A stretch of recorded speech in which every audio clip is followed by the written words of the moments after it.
de Apocalipse, capítulo 1, mais um pouquinho. Hoje vamos olhar mais um verso só, o verso 13.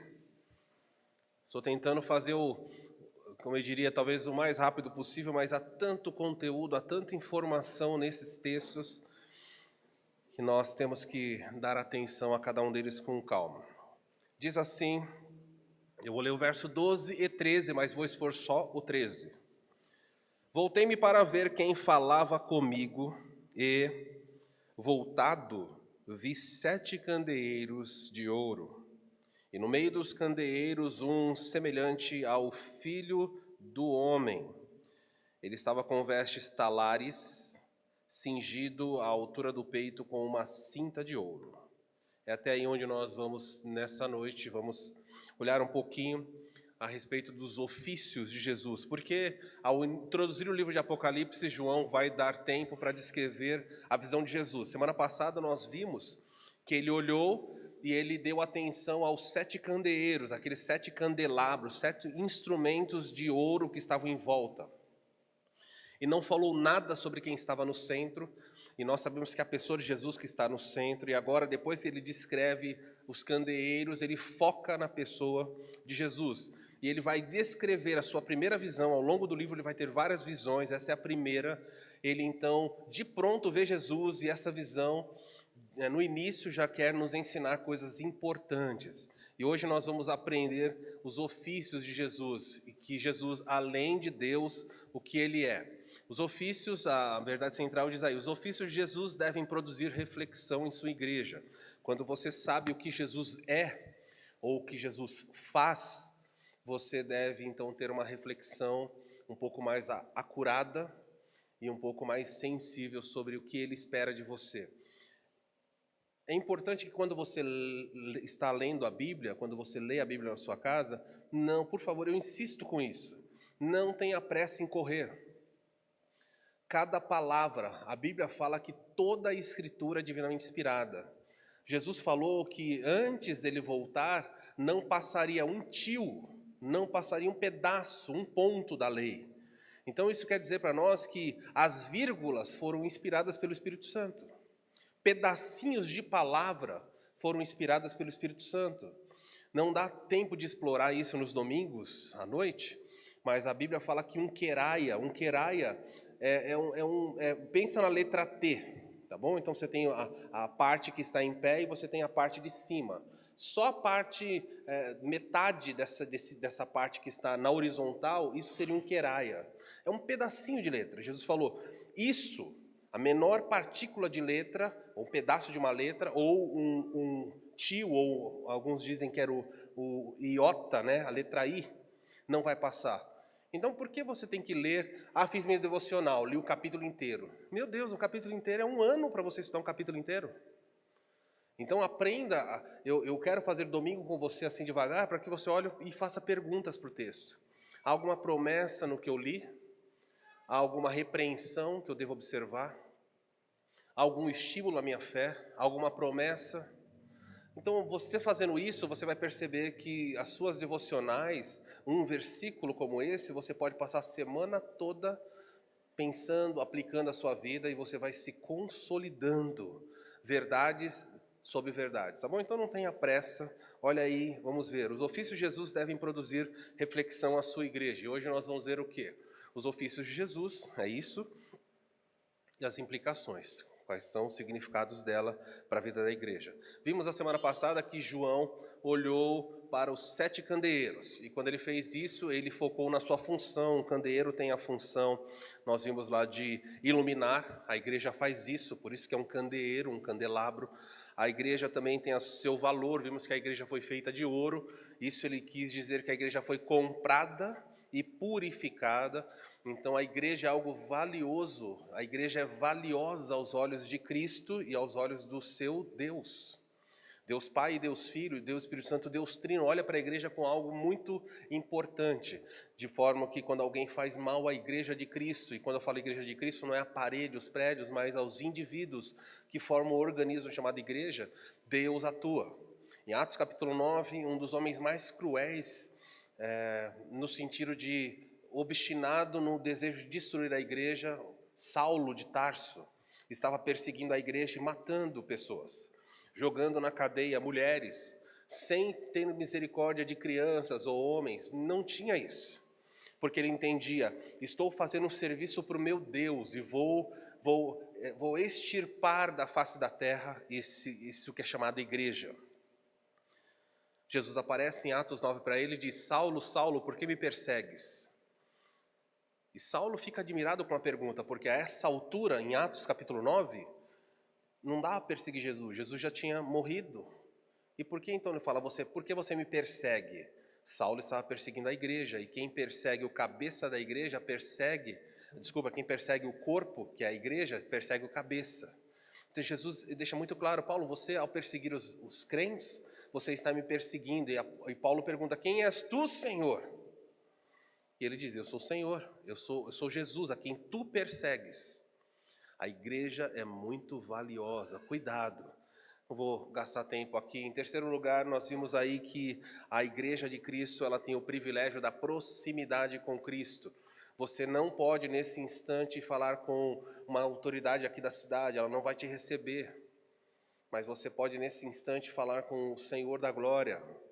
Você que está num hospital pode fechar os olhos, pode estar sozinho, pode estar aí ligado em máquinas, sem ter acesso a nada, e você tem proximidade com Cristo. Cristo está próximo a você, cuidando, ouvindo. Na escuridão do seu quarto à noite, quando você tem medo do futuro, o Senhor Jesus está sentado à cama com você. Isto é estar próximo. Ele está dizendo: vi os candeeiros e no meio deles estava Jesus.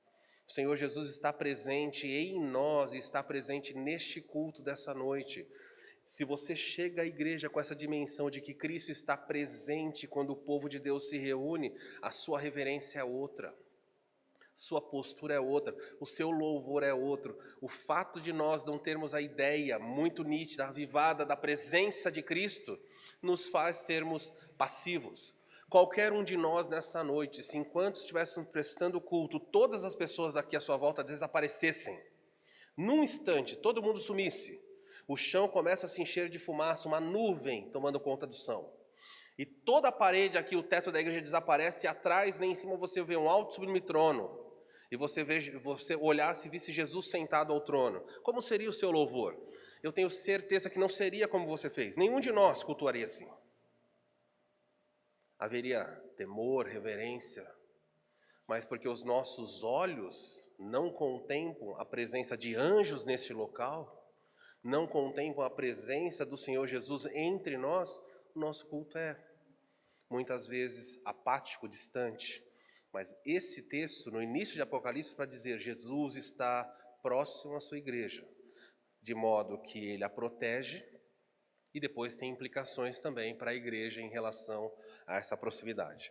Dito isso, nós então podemos olhar a partir daí e ver que João agora olha para aquele, já vimos que ele olhou para os candeeiros, e agora ele começa a olhar para aquele que está entre os candeeiros. E a pouco, ao longo das semanas, vamos estudar, eu quero que você vá observando a visão dele, o que ele está vendo.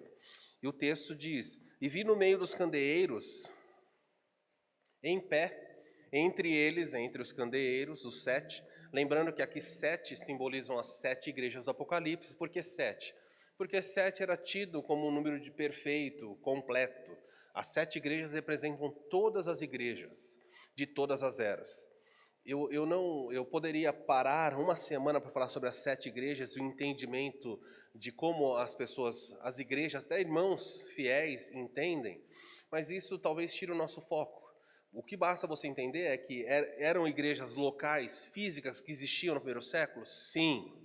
A carta foi endereçada para aquela igreja? Foi para aquela igreja específica. Era uma igreja real? Era. Isso, os preteristas, os que colocam o livro de Apocalipse na sua maior parte lá no passado, eles dizem: o sentido das cartas era para aquela igreja. Pronto, é aquilo lá. Existem os que lidam com o que nós chamamos de historicismo. Eles pegam as 7 igrejas e colocam as igrejas não como apenas igrejas locais, mas como períodos da igreja. Então a primeira igreja que aparece no livro de Apocalipse é a igreja de Éfeso. uma igreja doutrinariamente muito forte, uma igreja onde os apóstolos, João, Paulo, pastorearam. Então eles pegam, olha como a interpretação bíblica é importante. Tem pessoas que entendem assim. Quando Jesus mandou uma carta para a igreja de Éfeso, não era uma igreja local ali. Éfeso simboliza a igreja do primeiro, segundo e terceiro século. A igreja apostólica, a igreja quando os apóstolos estavam vivos, é esse período. E depois Esmirna. Esmirna já começa mais adiante, quando surge a perseguição, e aí começam ao longo dos outros séculos, né, do terceiro, enfim, há uma mistura aí, mas eles pegam períodos da igreja. E assim vai. Sardes. Sardes era a igreja na época de Martinho Lutero. Sardes recebeu a repreensão. Vocês têm fama de que estão vivos e estão mortos. Tá vendo? É a igreja romana, que tinha fama de ser a igreja, a esposa de Cristo, mas era uma igreja morta. Então, veja como eles vão situando.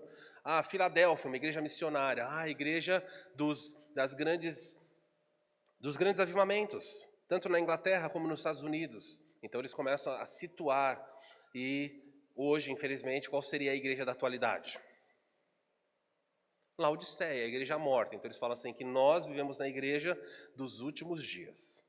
Porque a igreja do mundo, nesse sentido, está tão entorpecida com o entretenimento que se tornou uma igreja distante, apática. Então você veja, é só a igreja do primeiro século? São períodos da história? A nossa visão, a visão dessa igreja é a visão futurista, que ela fala, eram igrejas locais daquele momento, mas também lidam com crentes de todas as épocas. Sentado aqui neste culto, nessa noite, nos assistindo pela internet, existem os 7 tipos de crentes. Não existe um 8º. Os 7 tipos de crente resumem toda a cristandade. Há crentes que perderam o amor, há crentes perseguidos, há crentes comprometidos com o mundo, há crentes permissivos, há crentes que têm fama que estão vivos e estão mortos, há crentes missionários, há crentes que são mornos. De modo que ao estudarmos isso, você vai colocar os seus rótulos e falar, olha, eu sou esse, pastor, sou esse, sou esse. E aí cada um, você não vai olhar para o outro e falar, você é. Não, você só olha para si e fala, essa igreja é minha, sou eu. Ok? E nossa oração é para que a igreja não seja formada por muitos laodicenses, que saiu o negócio, aí começa a complicar. Espero. Mas vamos estudar aí um pouquinho. Tudo bem? Resumir, porque eu podia pegar um culto e falar sobre isso. Vi alguém em pé em pé entre eles, entre os candeeiros, um semelhante ao Filho do Homem. Filho do Homem é uma expressão que foi buscada aqui, certamente, na mente de João e do primeiro leitor, há uma referência ao livro de Daniel. Volte as páginas da sua Bíblia para Daniel. Vamos estudar isso com calma quando chegar na terça-feira, mas hoje preciso pincelar. Filho do Homem é um título que foi dado a um Salvador messiânico. Quando Daniel escreve isso, Daniel diz assim, no versículo 13. Daniel 7,13. Estava eu olhando nas minhas visões da noite. Então Daniel vai ter uma visão. Uma visão aqui necessariamente não é um sonho. Ele fala assim que durante a noite ele viu alguma coisa. Isso é uma visão. E ele diz assim, nas visões da noite, e o que ele viu? Eis que vinha com as nuvens do céu ou alguém como o Filho do Homem. Quando fala Filho do Homem, Daniel está vendo nas nuvens do céu aparecer alguém cuja aparência física é humana. Ele fala, eu observei e um humano, alguém semelhante a um humano, quando fala Filho do Homem, alguém que parece conosco. E é claro que aqui é uma descrição messiânica de Jesus que vai surgir depois disso. E ele fala, vi esse semelhante ao Filho do Homem, vindo nas nuvens, e aí o texto fala, e ele se dirigiu ao ancião de dias. Ancião de dias aqui é uma referência a alguém que vive muito, que não tem fim, não tem começo e não tem fim. É a descrição de Deus o Pai. Então, o que Daniel está vendo? Ele fala assim, eu olhava nas minhas visões, apareceu alguém que igual o humano, Jesus.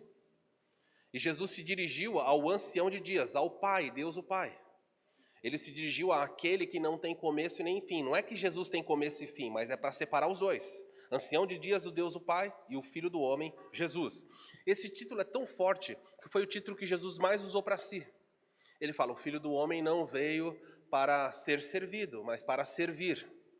Quando vocês levantarem o Filho do Homem, eu atrairei todos a mim. Ele usou muitas vezes, eu sou o Filho do Homem, eu sou o Filho do Homem. Então, quando João escreve, vi entre eles, entre os candeeiros, um semelhante ao Filho do Homem, imediatamente o leitor sabia, Jesus é aquele que aparece no livro do profeta Daniel. E olha o que ele diz. Dirigiu-se ele, o Filho do Homem, até um ancião de dias, e o fizeram chegar até ele. E o que aconteceu com o Filho do Homem?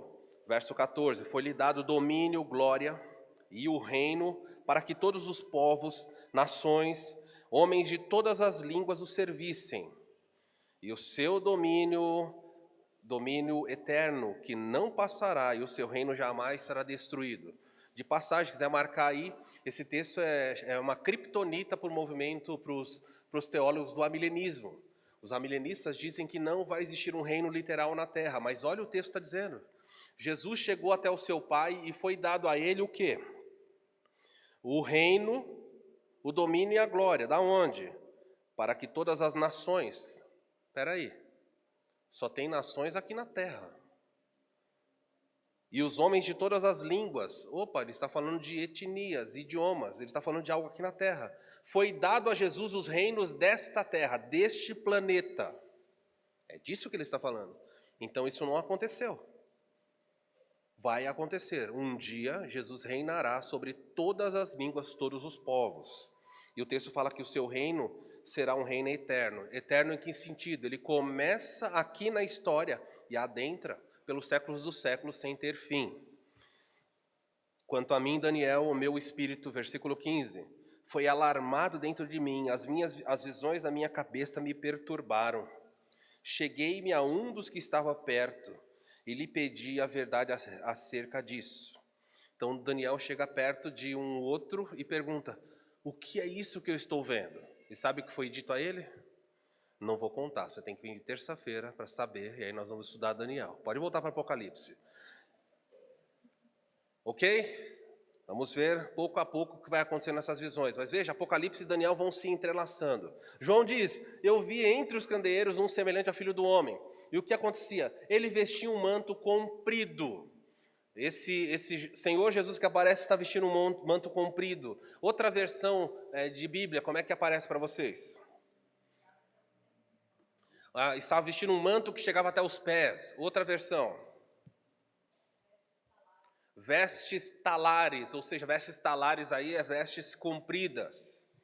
João faz menção e quer trazer à mente do leitor. Eu observei que Jesus estava vestindo uma veste extremamente comprida. Até aí não diz muito para nós, porque no nosso século nós usamos calça.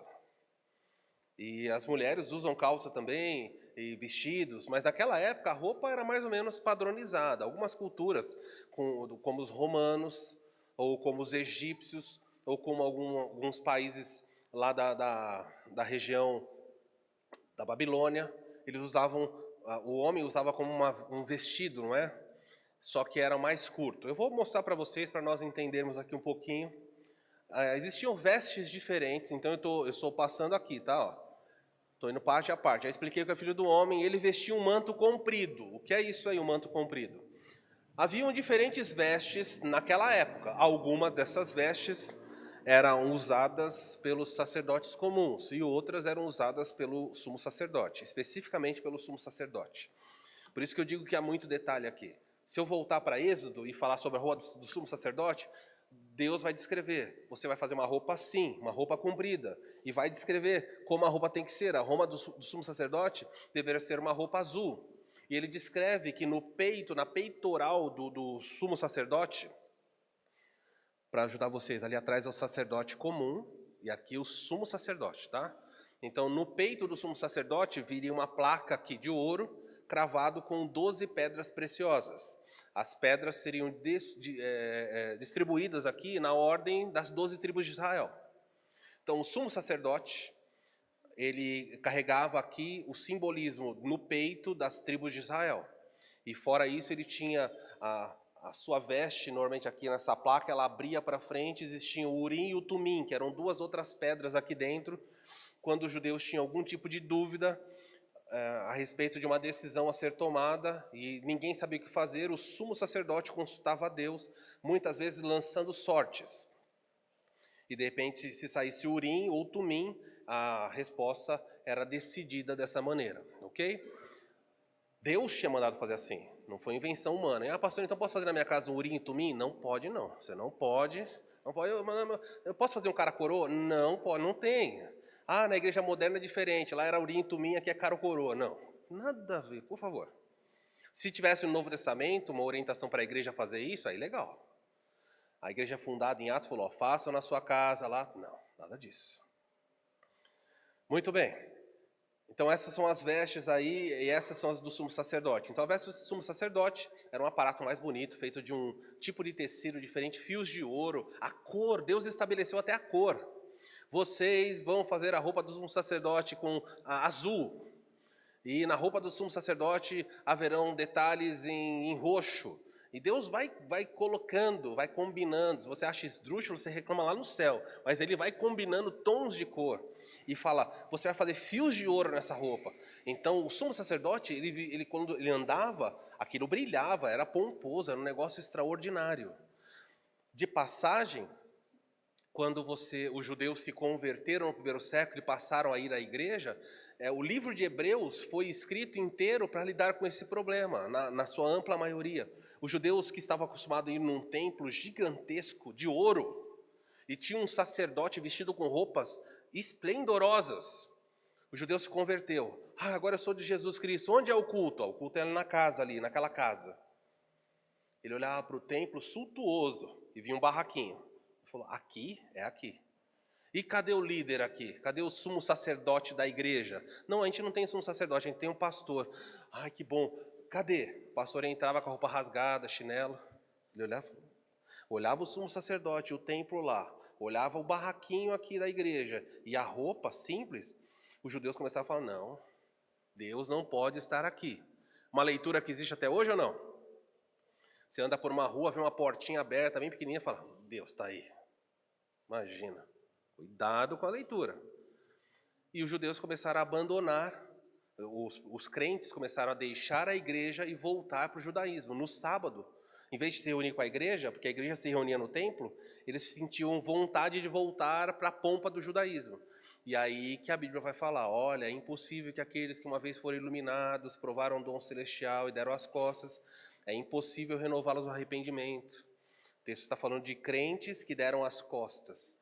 Mas um dia que a gente fizer a exposição de Hebreus, se Deus me permitir estar vivo para isso, nós falamos mais a respeito desse assunto. Muito bem. Aqui nós temos uma... Deixa eu apagar a luz aqui, para ver se melhora um pouquinho.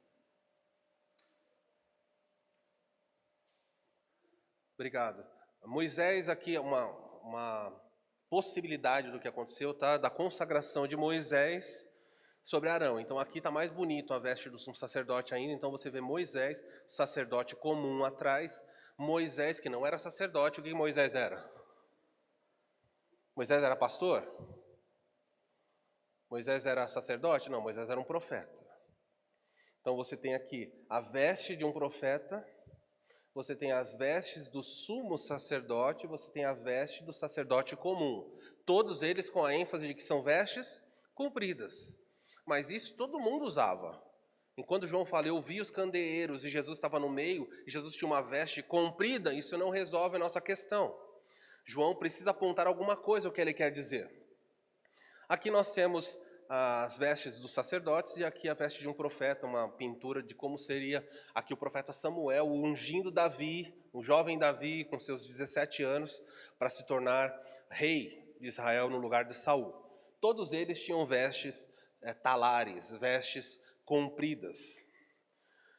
Outros que usavam vestes compridas, aí também tem uma representação do que seriam as vestes reais. Salomão, o próprio Jesus vai descrever isso em Mateus capítulo 6, quando ele diz, nem Salomão em toda a sua glória se vestiu como uma simples flor. Tem gente que pensa, nossa, como assim? Salomão tinha uma roupa, ele tinha um guarda-roupa de luxo, como que ele não se vestiu como uma flor? Jesus não está dizendo sobre a qualidade do tecido. É claro que Salomão se vestia melhor que uma flor, a roupa dele é de ouro, tecidos de seda, de linho, coisas lindas. Mas quando ele fala que Salomão não se vestiu como uma flor, ele está dizendo o seguinte: a flor é vestida por Deus, Deus veste a flor, e Salomão era vestido por pessoas. Nem mesmo Salomão, em todo o seu esplendor, teve o privilégio da flor, que Deus teceu a roupa para ela. Nós aqui, alguém aqui foi vestido por Deus? Você recebeu uma roupa dele? Bom, a flor ganhou de você, porque todos os dias Deus tece flores. É por isso que você não se veste como uma simples flor. Quando você sair para caminhar, olhe os detalhes. Chegue perto de uma flor e olhe, observe. Veja, de longe você já vê as colorações. Deus faz degradês, coloca riscos, tons maravilhosos. Não dá para ser produzido. Deus sabe vestir as coisas. Nosso Deus é ordeiro. Deixa eu falar um pouquinho sobre vestes básicas aqui, etiqueta do Antigo Testamento. Como é que funcionava isso? Então aqui, porque o homem comum já vestia assim, essa é a veste básica do homem comum. Todos eles, na época de Jesus e no Antigo Testamento, usavam vestes compridas. Eles usavam um cinto aqui, normalmente de tecido, que passava na cintura aqui para simplesmente não ficar tão larga a roupa. Quando eles precisavam fazer alguma coisa que exigiria mais agilidade ou um trabalho mais forte, o que o homem fazia? Ele pegava as vestes, as mulheres sabem fazer isso mais fácil que os homens, eles pegavam e puxavam a roupa para cima. Basicamente sim. Eu espero que o homem não esteja acostumado com isso. Eu estou falando aqui porque no primeiro século é mais fácil. Você já sabe como fazer, então eu não sei, mas as mulheres têm um vestido de festa, de gala, e elas vão no lugar onde tem lama. O que ela faz? Ela pega toda delicada, não vou fazer aqui que vai filmar, eu não quero que essa filmagem fique aí. Mas puxa, não é? Levanta assim de lado e sai andando, de modo que a roupa não suja. O homem na época, lá quando ele ia lutar, ou ele tinha que fazer algum tipo de atividade, ele fazia isso, ele levantava. E depois? Ele fazia isso, ó. Ele levantava, juntava todo o tecido aqui na frente, prendia de uma maneira, e depois ele passava para trás. Ó, o tecido, ó, viram aqui, ó? O tecido está na frente, esse tecido vai passar para trás agora. Desse jeito que está aqui, vai passar para trás. Olha lá. Depois que passar atrás, ele vai dividir a sua veste em duas partes. Ó. Uma em cada mão. Virou uma espécie de bermudão aqui, sei lá como você quer chamar isso. E aí o que ele faz? Ele amarra, dá um nó aqui, pronto. Versátil, pronto para batalhar, para correr. Então era assim, não tinha guarda-roupa, agora eu vou colocar roupa para trabalhar no campo, não. Eles trabalhavam, eles lutavam, eles tinham a sua própria vestimenta.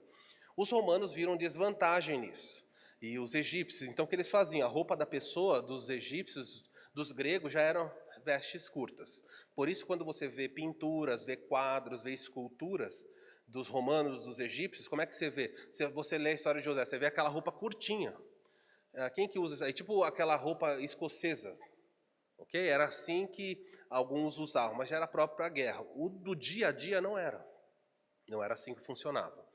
Somando-se a isso, isso daqui é chamado da veste dele normal. Alguns tinham que colocar uma túnica por cima, aí já vai além. Os ricos colocariam essa túnica.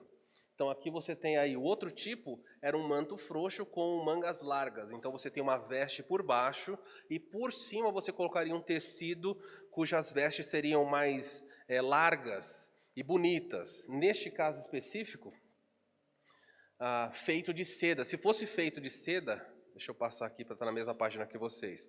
Se fosse feito de seda, essa veste ela era um traje de gala. E um indivíduo rico jamais sairia de casa sem ele. Então, se você queria saber se alguém é rico, se a pessoa tiver só com aquela roupa de baixo amarrada na cintura, é pobre, gentalha, do Kikola, gentalha, gentalha. Fosse rico, já tinha roupa de baixo e uma outra por cima, mais elaborada. Haviam prescrições no Antigo Testamento, para Deus falando assim, olha, faça um manto, falando de um pacto com Deus, um manto azul. Especificamente os fariseus usavam um traje que tinha franjas, está vendo? Linhas azuladas, porque queriam mostrar que eles guardavam a lei que estava registrada em Números 15. Números 15, 38 e 39 falava de um manto que você colocaria por cima que teria esses listras azuis. Essa prática depois se tornou um exibicionismo dos fariseus. Jesus condenou. Vocês estão se vestindo assim para se exibir. É errado usar? Não, mas para se exibir é errado. Isso acontece na igreja atual? Há pessoas que se vestem para se exibir. Vai comprar uma roupa e fala, nossa, eu não vejo a hora de domingo na igreja. Irmãs, irmãos, não sei, os homens é mais fácil, né? Às vezes é de tênis, um sapato. A mulher fala, não vejo a hora de chegar com esse sapato. Uma vez eu fui pregar numa igreja pentecostal. Vocês sabem que na igreja pentecostal, eles ensinam erroneamente a questão de usos e costumes, diziam que as mulheres não podem usar calça. Então, se você colocar calça jeans, você é profana, você, enfim, cortar cabelo, assim vai. E eu fui chamado, pastor batista tradicional, para pregar naquela igreja. Eu falei, você tem certeza? Sou eu mesmo? É você. Eu falei, mas você tem certeza? Não está confundindo? Não, é você. Tá bom. Quando eu cheguei na igreja, eu não lembro se minhas filhas estavam de calça ou não. Chegamos na igreja. Mas todas as mulheres, não haviam mulheres de calça, todas de vestido. E me chamou a atenção os sapatos. Eu nunca vi sapatos tão diferentes na minha vida. Sapato de onça, de jacaré, de cobra, de pavão. Eu falo, meu Deus, olha, tá passando, é um bicho. Não era, a pessoa passava e uma parte do sapato vinha arrastando depois. Gente, eu falo, o que é isso? Elas falaram, já que eu não posso usar calça, então eu vou colocar nos pés. E uma colocava o sapato assim, as outras colocavam também. Então, quando chegava no domingo, era uma disputa de sapatos. É possível que um crente vá à igreja para se exibir na sua roupa? É possível. É possível se exibir com tantas outras coisas. Mas tome cuidado aí. Tanto que a Bíblia vai falar depois, no Novo Testamento, especificamente para a igreja, vistam-se com modéstia. Falando para as mulheres, não se adornem, não é errado usar ouro, mas não venha para a igreja com todo o aparato de ouro que você tem. Por quê? Porque outras pessoas que não têm vão se sentir constrangidas e a começar a existir uma competição. É isso. Aí o manto que os fariseus usavam, tá vendo? É muito provável que na passagem específica, quando Jesus está caminhando pelas ruas, e vê uma mulher que tem fluxo de sangue, e o texto fala assim, que ela tocou na orla do seu manto, é isso aí que Jesus estava usando. Não era só a roupa de baixo, mas um manto por cima. Normalmente nas ilustrações de Jesus sempre vê ele com manto vinho, alguma coisa assim. Não sabemos, a Bíblia não descreve. Mas quando fala que a mulher tocou na orla, na beirada do seu manto, é essa parte que estava por cima, que provavelmente estava mexendo com o vento. Ou seja, mais difícil ainda de perceber, não era a sua roupa, mexeu na orla do manto. E Jesus parou e falou, quem tocou em mim? Esse é o tipo de Senhor a quem você serve. Ele falou, eu senti poder sair de mim porque alguém tocou no manto da minha roupa. É isso aqui que você está vendo. Muito bem. A túnica de José, mesma coisa. Quando você olha para a história da túnica de José, José ganhou uma túnica, a Bíblia fala que era uma túnica colorida, feita de muitas peças. E a tradução diz que era colorida. É muito provável que ela seja, mas também pode significar uma túnica de mangas longas. Aqui não dá para ver porque está num fio, mas uma túnica de mangas longas era uma túnica que atrapalharia o serviço do cotidiano, serviços braçais. Quem já trabalhou aqui, por exemplo, com manuseio, alguma coisa que tem que ser manual, se você trabalha com uma roupa muito comprida, o que acontece? Fica esbarrando em tudo. Então, quando José recebeu essa túnica festiva, bonita, chamativa, os seus irmãos tudo tons de cinza, pastel, e ele todo colorido. Não tem nada a ver com o movimento LGBT, não sei o que lá. Não tem nada disso aí. Só a roupa colorida.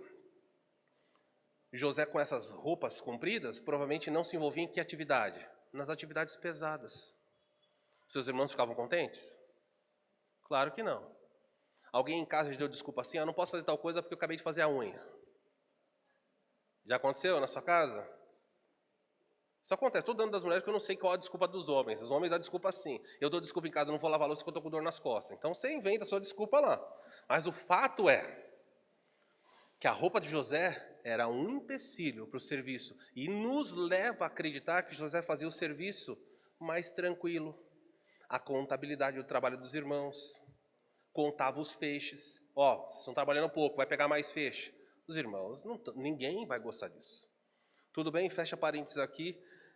Um pouquinho aí da história para você entender. Isso deixaria ele fora do serviço pesado e por isso seus irmãos tinham raiva. Pronto, agora eu vou pregar. Tudo isso é para eu chegar aqui onde eu precisava chegar. Agora você vai entender. Tá tudo num versículo, hein?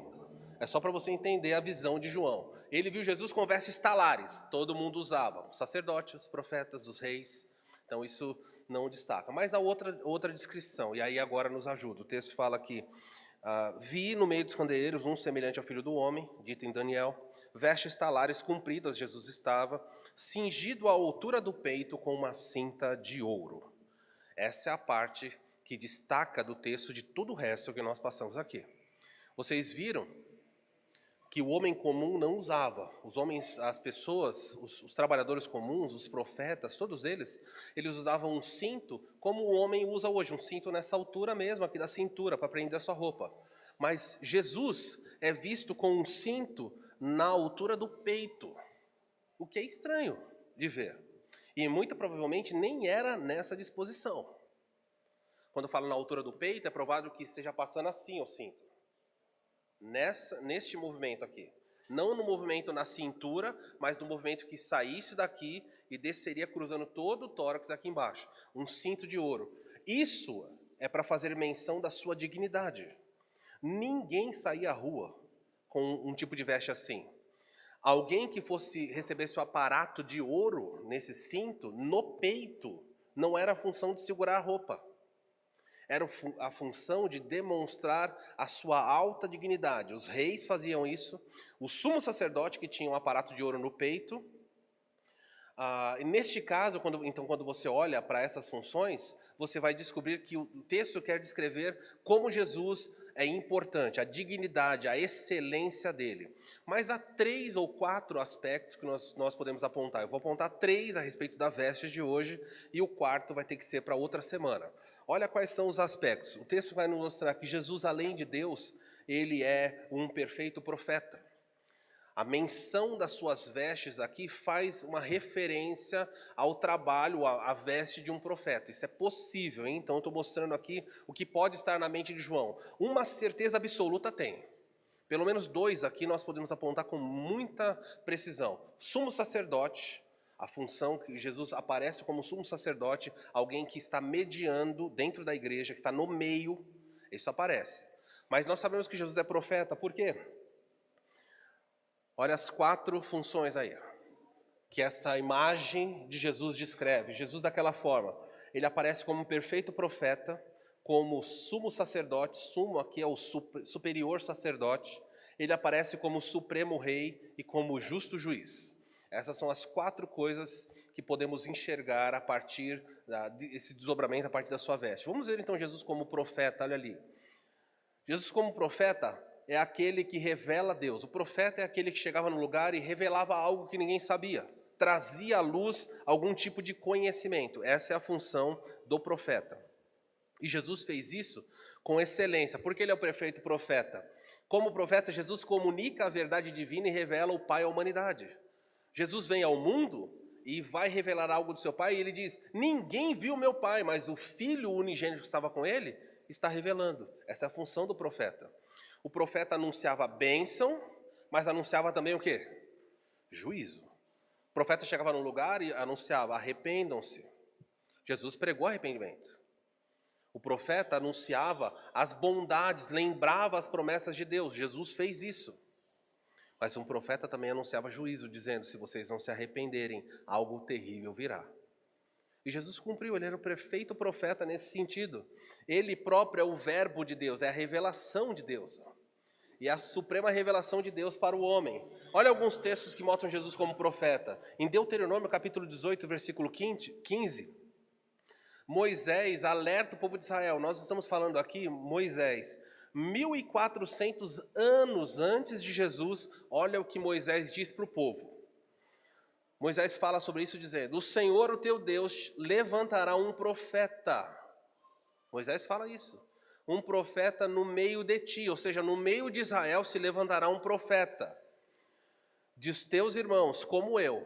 Então Moisés era profeta. Deus levantará no meio de Israel um profeta semelhante a mim. E olha qual é a ordem. A ele ouvireis. Lembram quando isso se cumpre? Onde isso se cumpre no Novo Testamento? Mateus 17, Jesus sobe no monte, está no monte, ele vai ser transfigurado. Sobem com ele Pedro, Tiago e João. E quando ele está lá em cima, Pedro, Tiago e João estão ali. O texto fala que Jesus é transfigurado. As suas vestes ficam daquela forma, brancas. O seu rosto brilha como o sol. E o texto fala que aparecem Moisés e Elias. E a ênfase na passagem bíblica de Mateus 17 fala que Jesus estava no meio deles. No meio. Talvez para apontar que a lei, representada por Moisés, e os profetas, representados por Elias, lei e a profecia apontam para Jesus. E Pedro fica empolgado. Nossa, olha, o Senhor ficou glorioso na nossa frente. E quando Pedro começa já a confabular, vamos fazer tendas, vamos ficar aqui em cima, mas os 9 que estão lá embaixo, não tem nada a ver com eles. Nós estamos bem aqui, os 9 lá que se vira. E sabe o que estava acontecendo no pé da montanha? Enquanto Jesus é transfigurado, no pé da montanha, os 9 discípulos que estão lá embaixo estão lutando contra o pior caso de endemoniado na Bíblia. Uma criança endemoniada e nenhum dos apóstolos consegue expulsar. Jesus está vendo isso lá embaixo. E Pedro fala, vamos ficar aqui em cima, aqui está tão bom. E acontece que quando Pedro pensa isso, uma nuvem vem, cobre Moisés e Elias, e vem uma voz do céu dizendo, este é o meu filho amado, a ele ouvireis. Ele cumpre o que acontece lá. Ele é o profeta que ia se levantar. Jesus, nessa visão de João, aparece para a igreja dizendo assim, eu sou o profeta que Deus levantaria. Estou aqui para revelar que vocês, para a humanidade de modo geral, vêm aqui revelar a culpa de vocês. Vim aqui revelar a esperança que há e vim anunciar o juízo que vem. 3 funções. Jesus fez isso no seu ministério. E se você está aqui nessa noite e você não se descobriu ainda como pecador, você não conheceu Jesus profeta. Se você não sabe que você precisa de perdão, você não conheceu Jesus profeta. Se você não sabe do juízo que vem à frente, você não entendeu a função do profeta de anunciar o escape. Outro texto que vai falar sobre isso, a mulher samaritana, em João 4, Jesus está conversando com a mulher e a mulher simplesmente, ele fala para a mulher, vai buscar o seu marido. E ela não tinha marido. Então ela vai mudar a conversa e diz, Senhor, vejo que és profeta. E ela muda a conversa e diz, é aqui que eu tenho que adorar ou em outro lugar? Jesus é um profeta. Outro texto, ninguém jamais viu a Deus, mas o Deus unigênito, ou seja, Jesus, que está junto ao Pai, o tornou conhecido, a função do profeta, divulgar verdades que estavam ocultas. Cada um desses aspectos está visto apenas na roupa, não estou olhando nada. Depois nós vamos olhar cabelo, olhos, pés, tudo isso que ele está descrevendo. A palavra sacerdote, então nós vimos Jesus como profeta, agora Jesus como sumo sacerdote. A palavra sacerdote, ela tem 2 significados. A primeira significa aquele que pode mediar entre o santo e o culpado. Era a função do sumo sacerdote. O sacerdote todos os dias fazia um sacrifício. O sumo sacerdote uma vez no ano. Tudo bem? O sacerdote comum todo dia sacrificava, de manhã e de tarde. O sumo sacerdote, uma única vez no ano, no dia da expiação. Ele ia lá e fazia isso. Então, todo ano, o sumo sacerdote fazia isso. Jesus não. Jesus fez uma vez na história para todo sempre. Em Hebreus fala, tendo ele feito propiciação pelos pecados uma vez para nunca mais fazer. Os sacerdotes todos os dias, o sumo sacerdote uma vez por ano e Jesus uma vez por todas. Nunca mais precisou fazer. É por isso que uma missa romana é uma aberração, é uma profanação disso. Porque na missa romana, Jesus tem que, quando a pessoa pega o pão ou pega o cálice e fala, este é o sangue de Jesus, ou fala, isto é o corpo de Jesus, e o sacerdote levanta o cálice e fala, mistério da fé, e ele fala que existe a transubstanciação, Jesus tem que morrer naquela hora, e tem que fazer um sacrifício. Se tiver 100 ceias, 100 eucaristias num dia, no mundo inteiro, Jesus tem que morrer 100 vezes. Mas a Bíblia fala que ele fez um sacrifício uma vez por todas. Ele disse na cruz, tetelestai, está consumado. Não vou fazer mais nada. Jesus não tem que morrer mais. Resolveu isso. Função do sacerdote, mediar entre o santo e o culpado. E também o sacerdote é aquele que é separado, ou seja, santificado para realizar algo que ninguém mais pode. Função de Jesus, ele fez algo que ninguém mais podia fazer. Esse é o trabalho dele. Se você não passou pelo sacerdote Jesus, deixa eu dizer para você, você tem um grande problema em mãos. João está descrevendo para a igreja: eis aí o nosso profeta, eis aí o nosso sacerdote.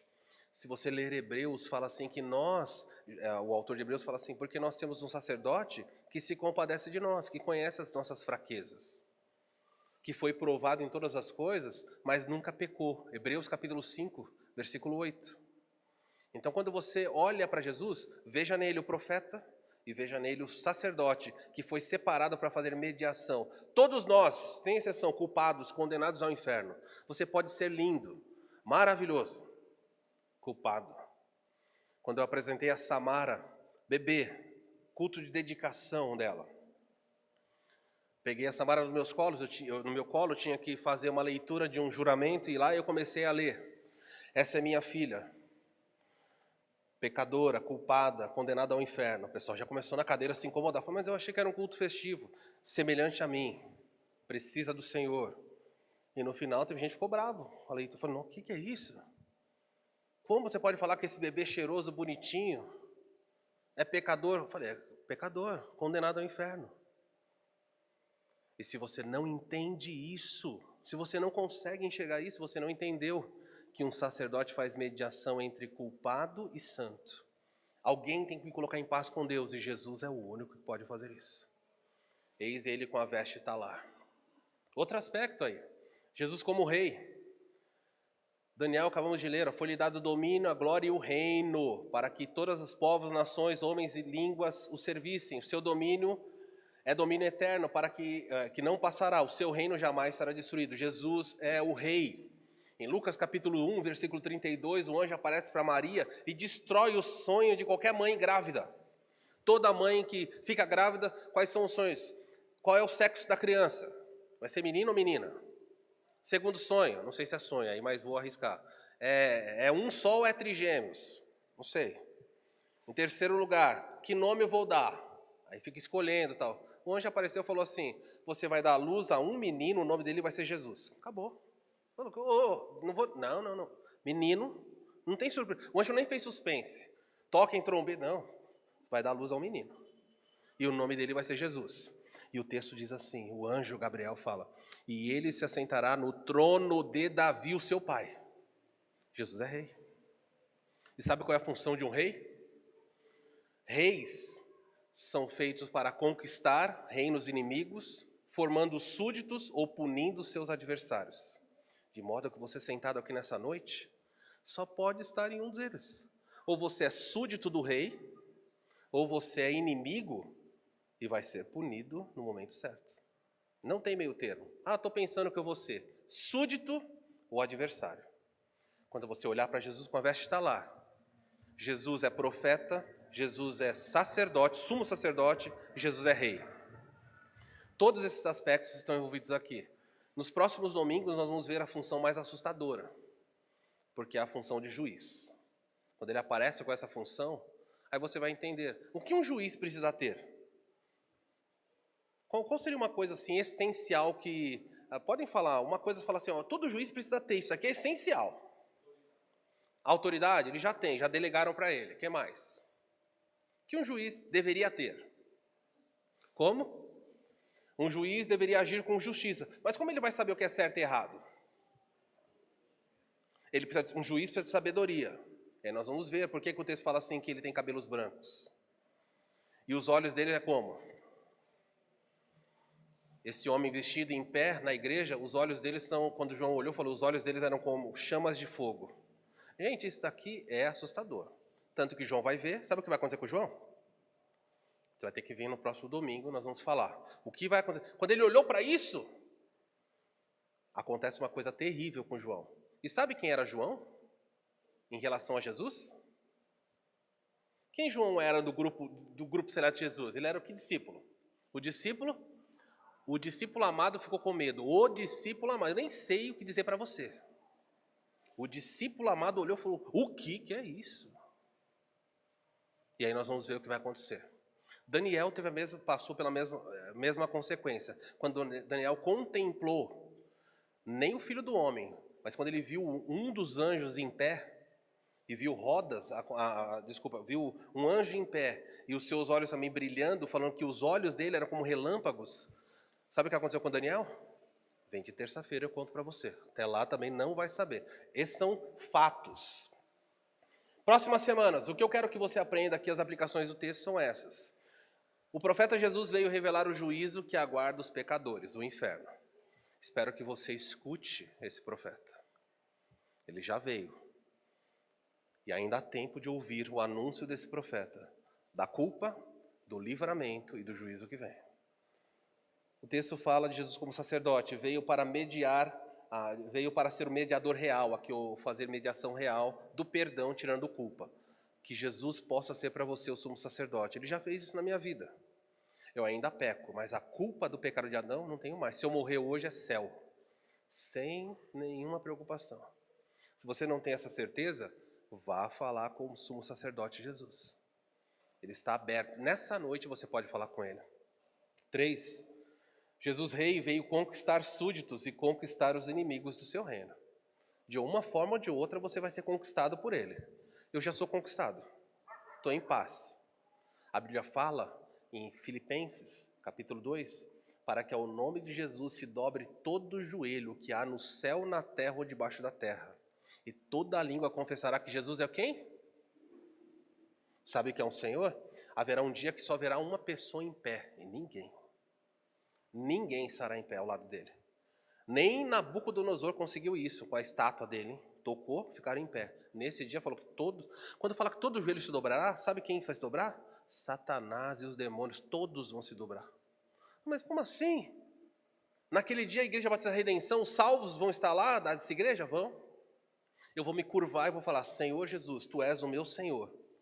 O diabo vai se curvar e dizer, Jesus, Tu és o Senhor. Não meu, mas és o Senhor. Eu vou admitir. Súditos ou conquistados? Uma decisão sua, mas ele é rei. O juiz Jesus descobriremos nas próximas semanas. Vamos orar. Vou dar para você alguns instantes para que você aí de cabeça baixa, sem se preocupar com ninguém. Deus trouxe você nessa noite para falar para você que há um profeta que já veio a este mundo e a sua mensagem é tanto de graça quanto de juízo.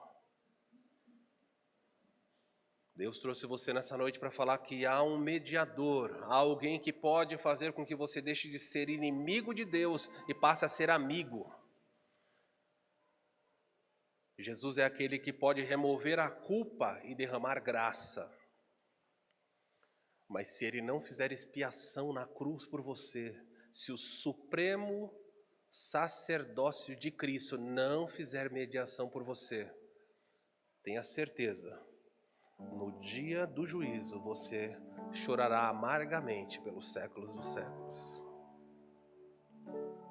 Se Jesus não é o seu rei, nessa noite você pode falar, Senhor, toma o controle da minha vida. Os meus relacionamentos, as minhas finanças, os meus temores. O Senhor é rei, eu sou súdito. Governa a minha vida, Senhor. Eu vou parar de dar palpite sobre como o Senhor tem que agir, o que o Senhor tem que fazer. Tu sabes todas as coisas. Se traz dor, bendito seja o seu nome. Se traz livramento, o Senhor é Deus da glória. O Senhor é rei. O Senhor não só governa a minha vida, o Senhor governa o universo. Vida, morte estão diante do Senhor. Céu e inferno. O Senhor reina.